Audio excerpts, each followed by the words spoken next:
To enjoy this episode of Forensic Tales ad-free, check us out on Patreon.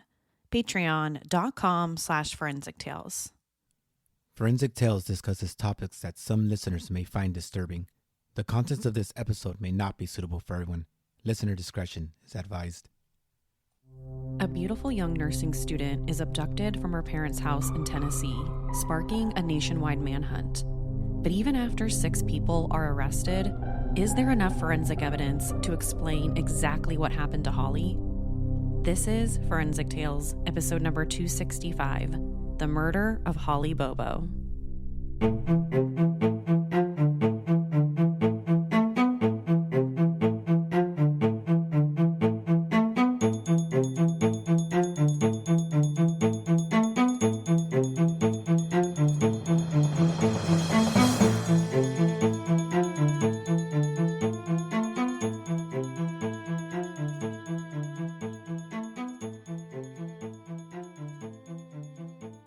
April 2011, Holly Bobo is a 20-year-old student at the University of Tennessee.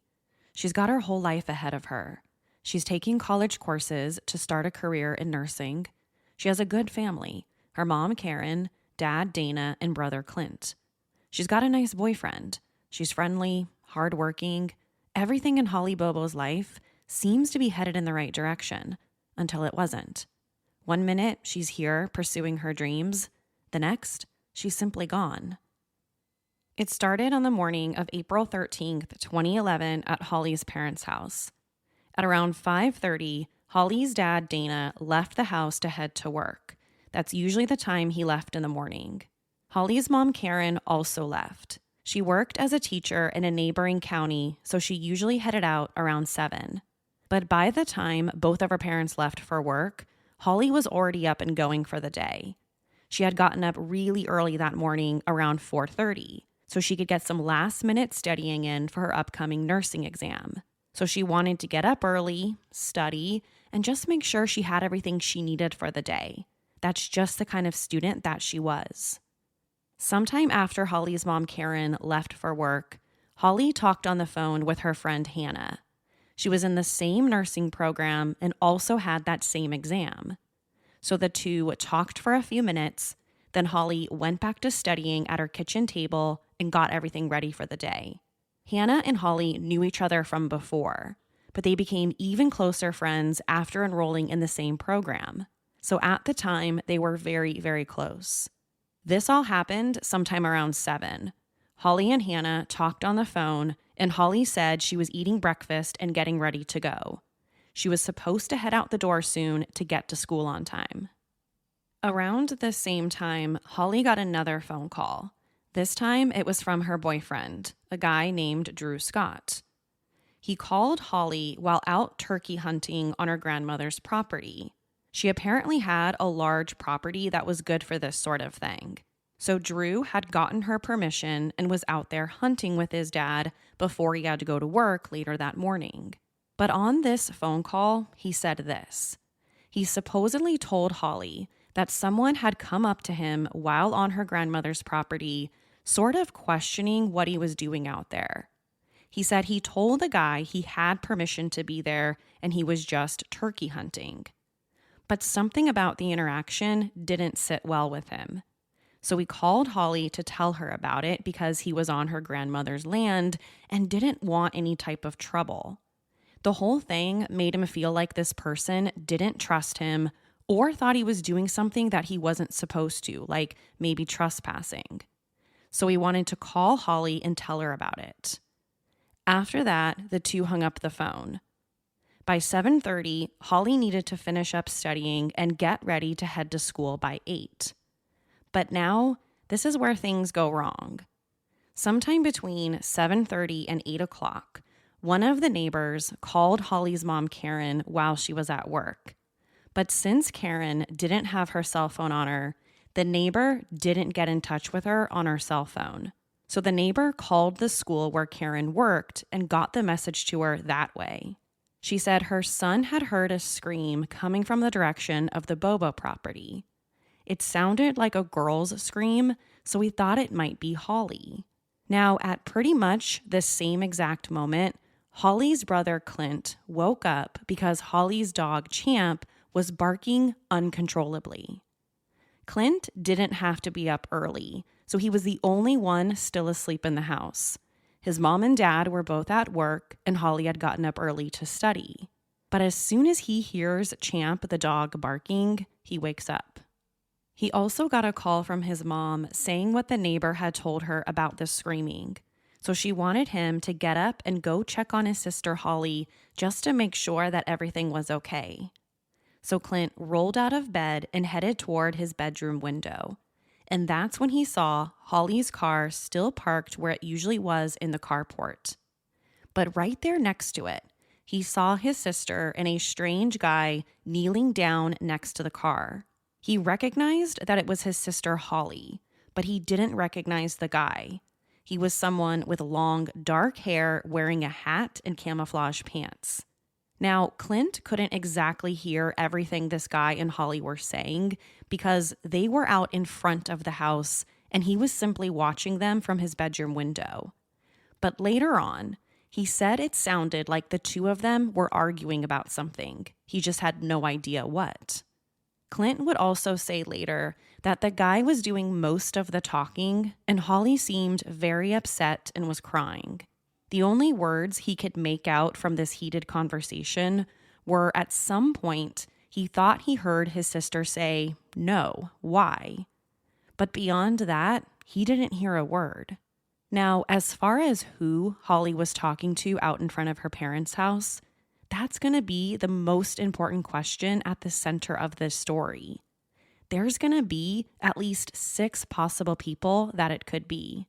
At the end of the episode, you can be the judge about who you think it was. Initially, Clint thought the guy was Holly's boyfriend, Drew Scott.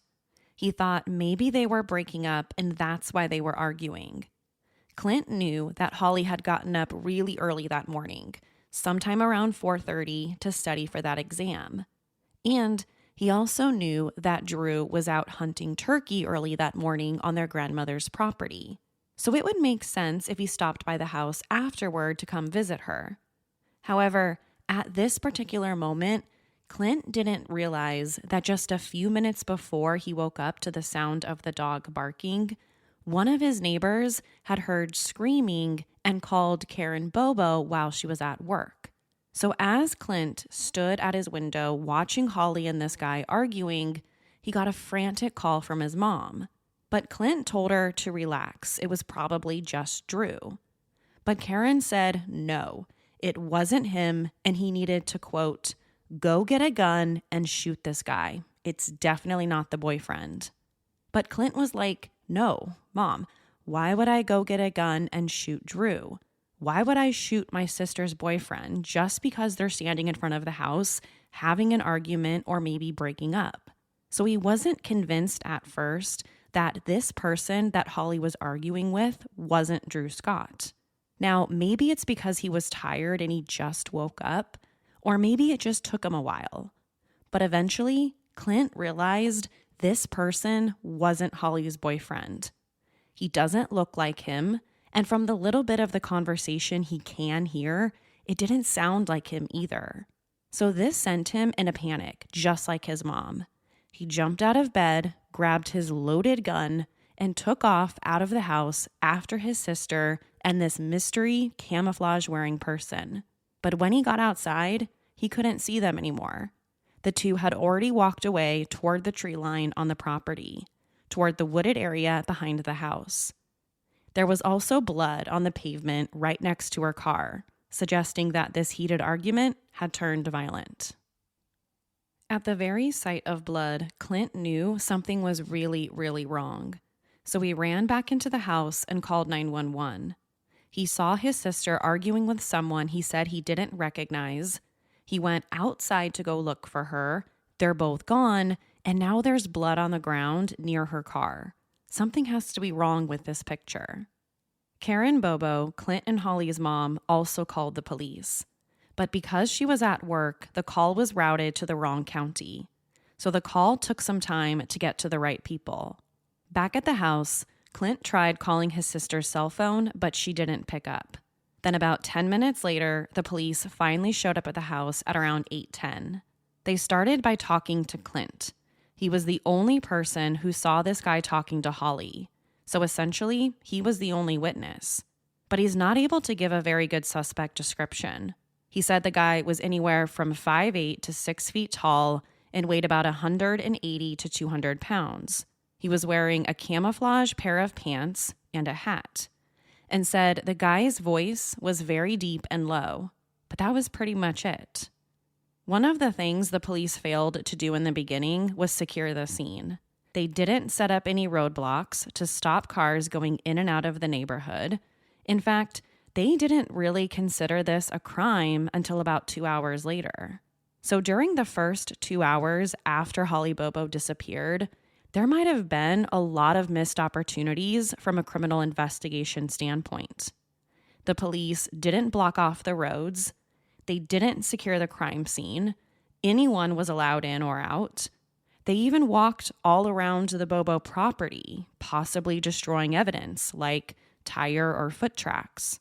So a lot of people who know about this case have really criticized how law enforcement handled the investigation right from the beginning.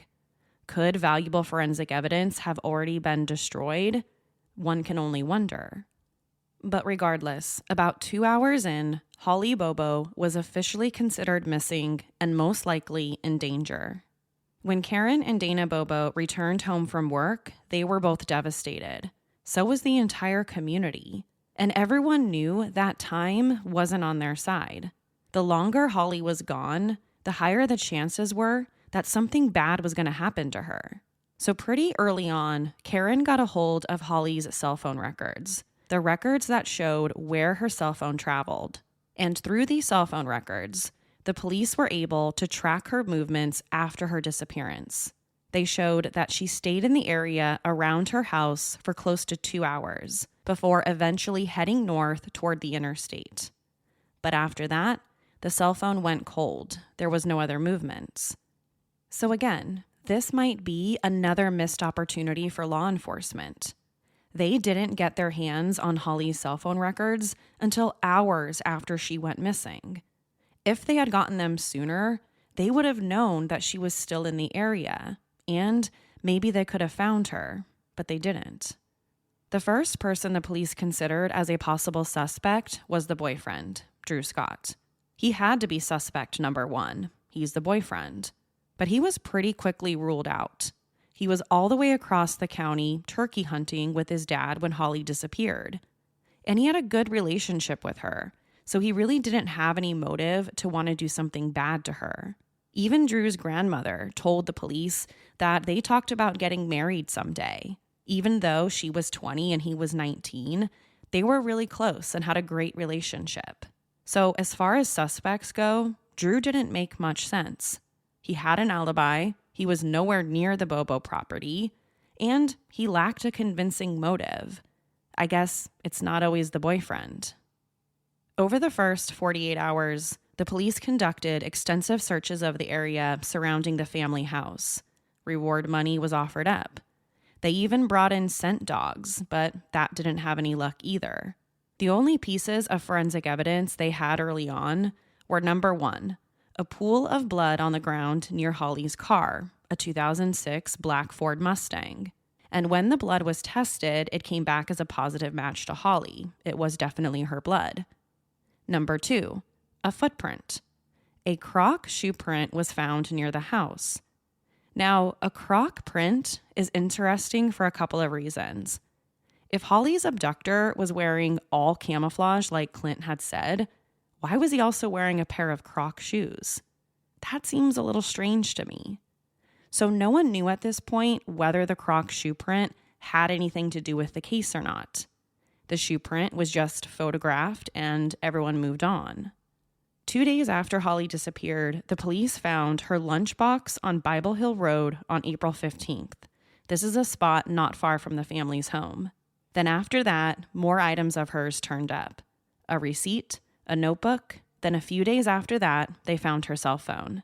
The actual phone was found on one side of the highway, and the SIM card was found on the other side. So whoever took Holly probably took her cell phone, removed the SIM card, and put her phone on one side of the highway and the SIM card on the other. It was all very deliberate. But before he did that, he made some pretty big mistakes.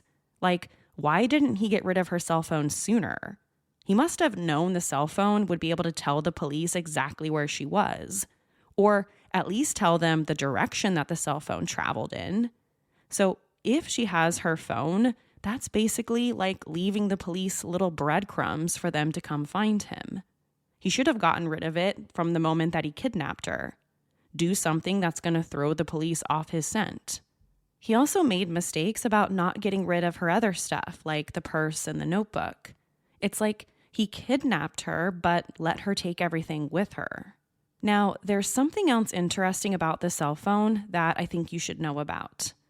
One, it looked like the phone was just gently placed on the ground where it was found. It didn't look like anyone had threw it, so that's a little odd. Number two, all of Holly's contacts were still in the phone, but the phone numbers were all deleted. Weird. Why would someone take the time to do that? Pretty early into the investigation, the Tennessee Bureau of Investigation, or TBI, got involved. And from the jump, the TBI focused almost all of its attention on a registered sex offender named Terry Britt. Here's why. Terry Britt lived nearby. He was known to have a preference for young, blonde women. Holly was blonde, 5'3", 110 pounds. And Terry Britt matched Clint's description of the kidnapper. So right away, that's 4 boxes checked. He lived in the area. He's a registered sex offender. He prefers girls who look like Holly, and he matches the description her brother provided. He's got long, dark hair. So that all looked pretty good to the TBI. It was also discovered that not long after Holly disappeared, Britt tried to alter his appearance by cutting his long hair. Suspicious, right? So for several weeks, the TBI put a lot of effort into trying to prove his involvement in the case. At one point, they even wiretaped his house to record all of his conversations. But when they sat down and questioned him, Terry Britt and his wife had an alibi. They both claimed that they were at home installing a bathtub at the time of the kidnapping. So there was no way that he could have been involved, at least according to them. But the TBI was very suspicious about his alibi. For starters, Britt's wife was known to have gone with him when he stalked his previous victims. So they knew, or they had a feeling, she would cover for him if she had to. And second, when the police asked them for proof regarding this so-called bathtub installation, they were cooperative and turned over a receipt. But when the cops spoke to the shop, they said they had no record of the sale. So was this some type of forged receipt to try and establish an alibi? We don't know. Now, if all of that doesn't sound bad, this next one probably will. A handprint was found on top of Holly's car. A handprint that probably belongs to her kidnapper. Well, forensic experts studied the handprint, and while it wasn't a perfect match to Britt's handprints, they also couldn't rule him out either. So now it seems like even the forensic evidence might point toward this Terry Britt creep. Well, not so fast. The TBI searched his home but found no evidence directly connecting him to the crime. So beyond the weird alibi, the criminal history, the alleged forged receipt, the possible handprint on Holly's car, Terry Britt was never arrested. Yes, he was a creepy sex offender, but that's all the police had. The search for Holly continued over the next 3 years, and as each year passed, I think the family's hopes of finding her safe and alive started to fade. But during this time, the police and TBI had several possible suspects, 2 of them being brothers, Dylan and Zach Adams. Let's talk about them. By 2014, the Adams brothers were no strangers to law enforcement. They both did drugs. They both had criminal records for various charges. They're just not great people. But sometime after Holly's disappearance in early 2014, the police received a tip that Dylan Adams might have been involved.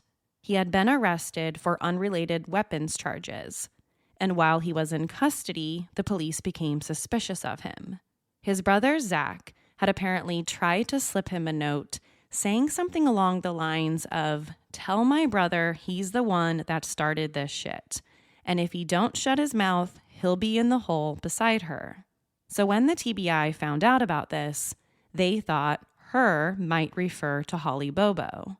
Zach Adams was also a former student of Karen Bobo back when she was an elementary school teacher. So the police knew that these two families, the Adams family and the Bobo family, at least they knew each other. So the police brought Dylan Adams in for questioning. They apparently put a lot of pressure on him to tell them anything he knew about Holly Bobo or what happened to her. Now, Dylan supposedly seemed confused at first and said that he knew nothing about it. But eventually, he changed his story and essentially confessed. He said that on April 13th, the day of Holly's disappearance, he had gone to his brother's Zach's house to go get his truck. And when he got inside of his brother's living room, that's when he said he saw Holly sitting in a green chair. His brother and another man named Jason Autry. He said Holly was wearing a pink t-shirt and his brother Zach was wearing camouflage pants, a black t-shirt, and a pair of green Crocs. The same thing Clint said that her kidnapper was wearing. And let's not forget the Croc print that was found back at the crime scene. His description also matched what Holly was last seen wearing, a pink t-shirt and a pair of light blue jeans. On top of that, Dylan also told the police that while he was there, Zach told him about a video he had filmed of himself sexually assaulting Holly, although that video would never be found. Now, after this confession, the police went out and arrested the brother, Zach Adams. They also executed a search warrant for his entire house, looking for any evidence connecting either him or his brother to Holly's disappearance. But they didn't seem to find anything. They also had other problems to deal with. First, Dylan told a lot of different stories about what supposedly happened. At first, he said that he and his brother meant to rob her, just take her money, but they ended up raping and murdering her. He also said they got rid of her body somewhere out there in the woods. But then he seemed to tell other people a different story. He told other family members and friends that he saw a girl with blonde hair at his brother Zach's house the morning that Holly disappeared. So which story is it? Dylan seemed to have a lot of inconsistencies in his story, and none of it really matched or added up with what Clint had said or what the actual evidence looked like. The mention of the rape video prompted the police to go out and arrest 4 additional people besides the Adams brothers. So in case you've lost track, that's now a total of 6 people. They were Jason Autry, Jeffrey and Mark Percy, and Shane Austin. Let's start with Jason Autry. Jason was a friend of both Zach and Dylan Adams. He was arrested for aggravated kidnapping, first-degree murder, and rape. He was the guy who Dylan said was at his brother's house when he saw Holly there, so that should explain why he was arrested. Next, Jeffrey and Mark Percy were arrested on charges of accessory after the fact and tampering with evidence. Like Zach and Dylan, they're also brothers. So this story has 2 sets of brothers, and all 4 of them eventually found themselves arrested here. They were implicated in this after a woman named Sandra King, who used to be Jeffrey's roommate, said that he had shown her a video of Holly being assaulted and that Mark was the one who filmed it. She said Holly was being raped, she was tied up and crying in the video. So after finding out about this, the police arranged a phone call between Sandra King and Jeffrey where she said something like, "That video of Holly, if it had been you, I would have watched it." Then Jeff supposedly replied with, "I know." So from the police's perspective, that was an admission of guilt. So that's why these 2 brothers were arrested. Now, later on, Jeffrey claimed that he couldn't hear what Sandra had said during this phone call. And when the police searched over 20 cell phones for this alleged rape video, they never found it. So without their proof, without the video, the charges against the Percy brothers were eventually dropped. That brings us to Shane Kyle Austin. He was arrested after the police found out that he was in contact with the Adams brothers on the day of Holly's disappearance. So the theory became maybe Shane had helped the brothers get rid of the body. So the police approached him and offered him a deal. Tell us where Holly's body is, and we'll go easy on you. We'll give you full immunity. But Shane wasn't cooperative. He wanted absolutely nothing to do with it. Instead, he went down to the police station, took a polygraph test, which he supposedly passed, and then April 2014, Shane's attorney filed a complaint against the state asking for an immediate order preventing them from being able to charge him with anything. But before Shane had a chance at potentially being fully exonerated, he committed suicide. In February 2015, Shane Austin was found dead inside a Florida hotel room. Later on, his attorney blamed the suicide on continual threats by the police and prosecutors about Holly's case, and the entire thing had become a witch hunt, so Shane felt like there was no way out but to kill himself. Even those close to him said that he was very stressed about possibly going to jail for a crime he says he didn't commit. So was he involved in Holly's disappearance? We don't know. At virtually the same time all of these men were being arrested, Holly's family got the news they were hoping never to receive. Her remains had finally been found. In September 2014, 3 years after her disappearance, a few people were out searching for illegal plants on private property in northern Tennessee. And while they were searching, one of them stumbled upon an old bucket. And when he turned the bucket over, a skull, some rib bones, and a shoulder blade popped out. This all happened just off Interstate 40, about 20 miles from Darden. When the police showed up, they immediately went to question the property's owner, a man by the name of Gary Tubbs. But he told the authorities that he had no idea why these people were out there and they didn't have permission to be on his property. Although he did admit that it wasn't uncommon for people to be out there looking for these illegal plants. He also said that he knew nothing about the human remains. Now, through a forensic examination, the bones were eventually identified as missing 20-year-old Holly Bobo. After 3 long years of searching for her, it was confirmed that she'd been murdered. The police eventually recovered her skull, teeth, several rib bones, and a shoulder blade. And after an autopsy was performed, it was discovered that Holly's skull had a bullet hole in the back of it. The bullet had entered the right side of her head, traveled to the front left side, then fractured her left cheekbone when it exited. So after she was kidnapped from her own front yard, she was raped and then shot in the head.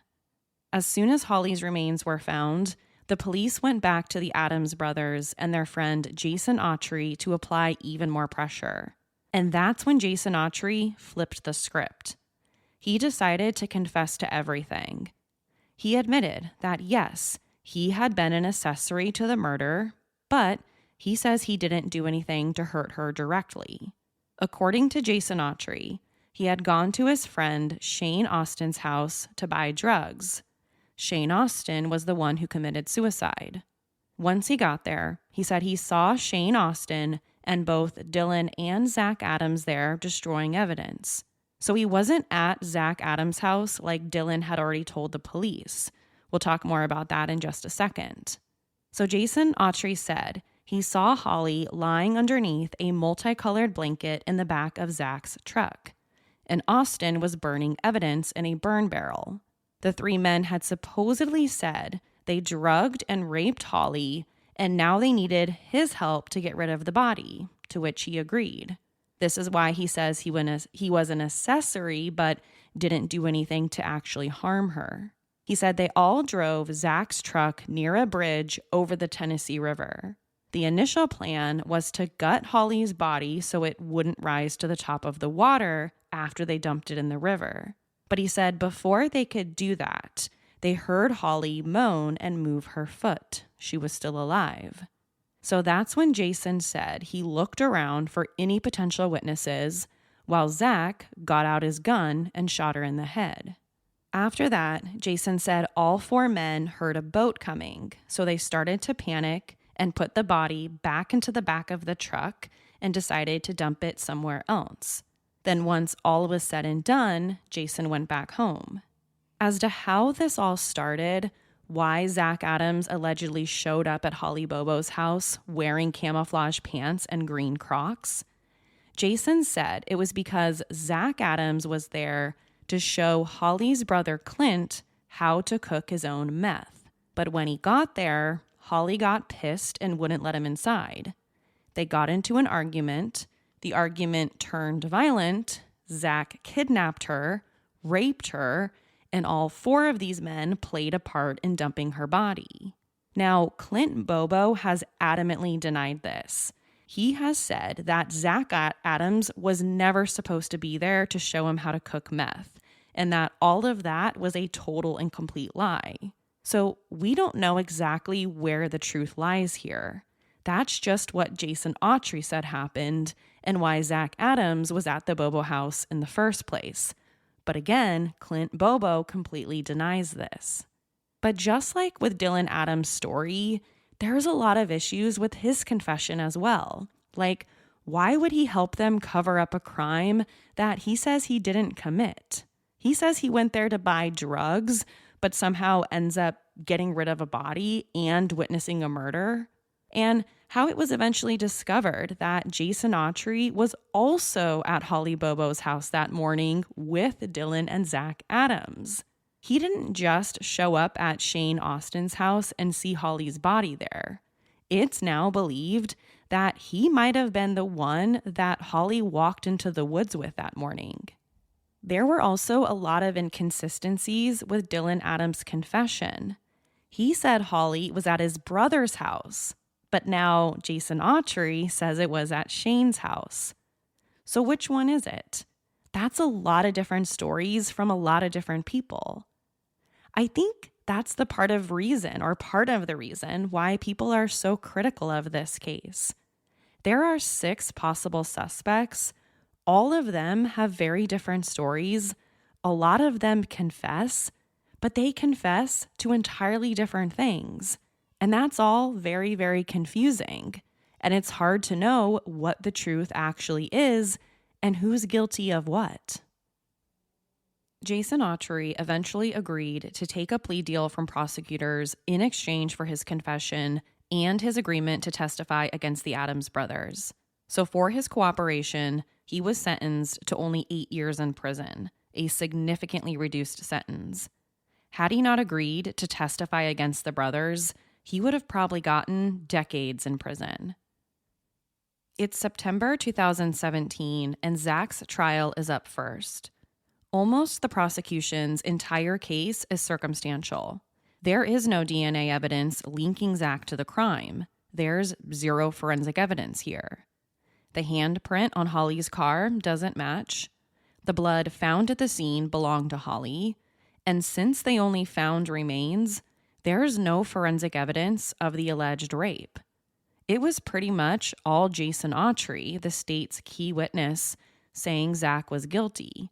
Even though, like we've already talked about, Jason Autry's confession was much different than his brother Dylan's. The other big piece of evidence for the prosecution was that Zach Adams drove a white truck at the time of Holly's abduction. And according to one of the family's neighbors, they saw a white truck driving what they described as very fast on the morning of the kidnapping. Several witnesses also testified, saying that Zach made statements to them implicating himself in the crime, his then girlfriend Rebecca being one of them. She testified, quote, "He said he would tie me up just like he did Holly Bobo, and no one would ever see me again," end quote. Then, of course, prosecutors mentioned the letter that he apparently sent his brother while in jail, saying that he would put him in the hole next to her if he didn't shut his mouth. As far as physical or forensic evidence, this is what the state had. A gun, specifically a Smith & Wesson long revolver, had been sold to a man named Victor Dinsmore. And according to him, Austin and Zach were the ones who sold it to him in exchange for drug money. The gun was reportedly found in a lake, but forensic tests weren't able to find any DNA or fingerprints on it. So prosecutors couldn't link that particular gun to Holly's murder or any other gun for that matter. If you remember from earlier, Holly's brother Clint described the guy seen talking to his sister as being between 5'10" and 6 feet tall, 180 to 200 pounds.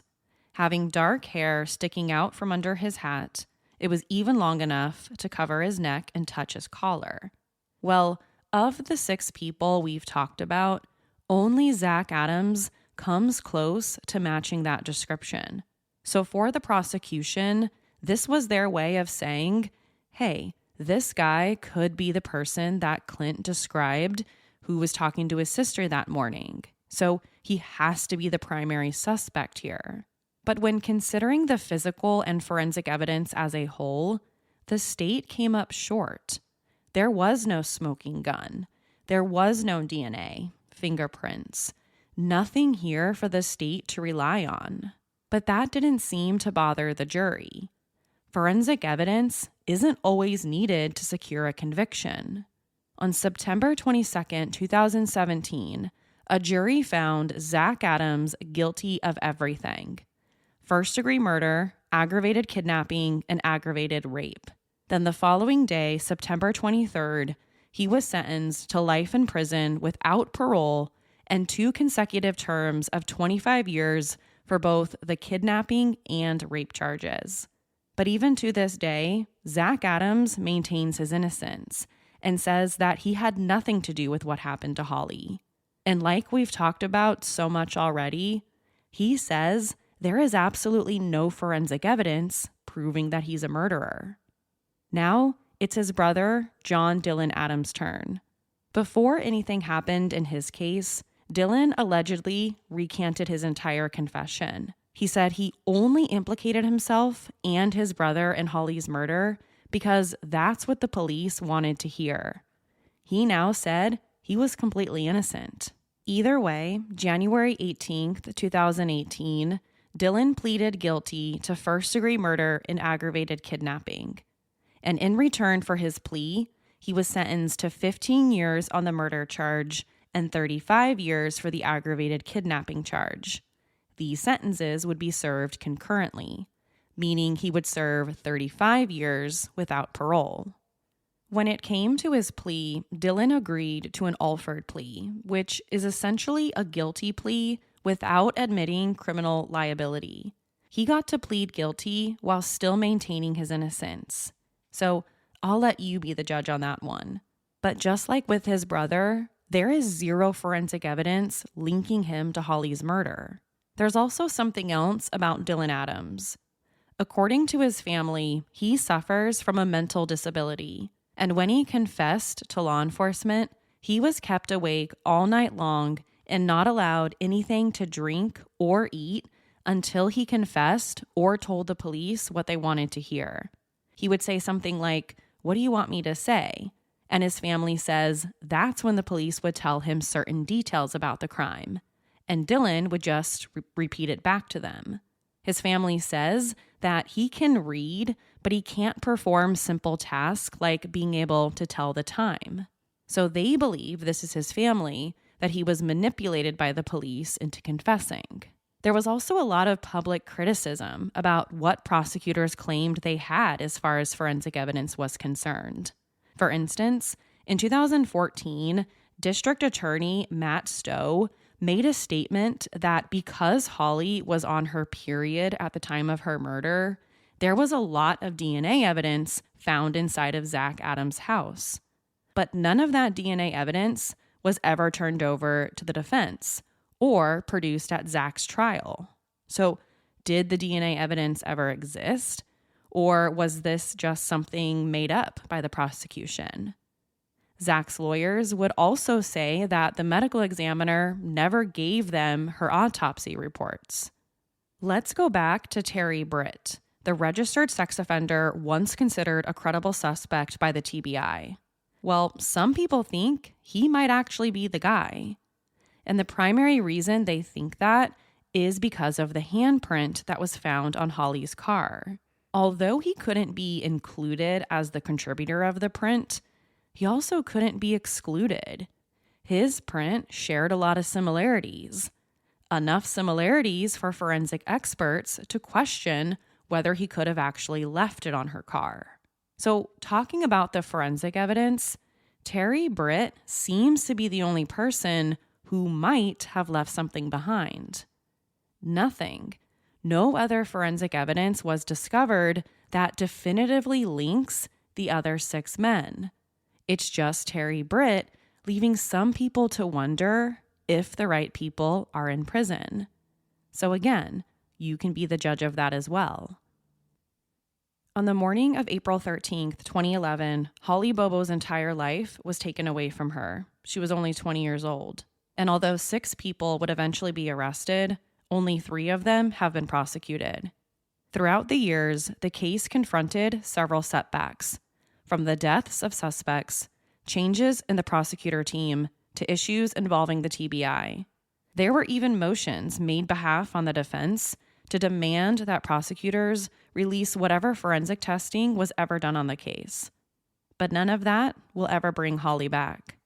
No one knows the motive or exactly why this happened. If you believe Jason Autry's story, then all of this happened because Zach Adams showed up at the Bobo's house to show her brother Clint how to cook up his own meth. But when he got there, Holly came out of the house and started shouting at him. So they took her, raped her, then shot and killed her. But if you have doubts about Jason Autry's story, then we might never know the motive. In the summer of 2024, Zach Adams appealed his conviction after Jason Autry came forward saying that he was recanting his confession and said that he made everything up. The appeal said Autry met with a forensic neuropsychologist in December of 2023, and during that meeting, he admitted that he made the story up after his lawyer told him before the 2017 trial that he was, quote, 95% certain of a conviction. So in other words, he said he made up the lie. He made everything up to try to protect himself because he was probably going to be found guilty. But in September, a judge rejected Zach Adams' appeal and upheld his conviction. With so many lies, so many confessions, recanting of confessions, it's hard to know exactly where the truth lies. Those who knew her said she was shy and sweet. Her cousin is a country singer, Whitney Duncan, and in 2007, she released a song called Better Place in memory of Holly Bobo. To share your thoughts on this week's episode, follow the show on Instagram and Facebook. To find out what I think about the case, sign up to become a patron at patreon.com/forensictales. After each episode, I release a bonus episode sharing my personal thoughts. Don't forget to subscribe to Forensic Tales so you don't miss an episode. We release a new episode every Monday. If you love the show, consider leaving us a positive review. You can also help support the show through Patreon. Thank you so much to this week's newest patrons, Guy and Chrissy D. Thank you for joining me this week. Please join me next week. Until then, remember, not all stories have happy endings. Forensic Tales is a Rockefeller audio production. The show is written and produced by me, Courtney Fretwell. For a small monthly contribution, you can help create new compelling cases for the show, help fund research, and assist with production and editing costs. For supporting the show, you'll become one of the first to listen to new ad-free episodes and gain access to exclusive content. To learn more, please visit patreon.com/forensictales. Forensic Tales is a podcast made possible by our Patreon producers, Tony A., Christine B., Sherry A., Michael D., Nicola, Jerry M., Megan G., Urelli, Jerry, Ann F., Carol A., Shannon D., Marianne C., Lois B., Lynn H., Ashley S., Alice B., Danielle D., and Savannah. If you'd like to become a producer of the show, head over to our Patreon page or send me an email at Courtney@forensictales.com. For a complete list of sources used in this episode, please visit forensictales.com. Thank you for listening. I'll see you next week. Until then, remember, not all stories have happy endings.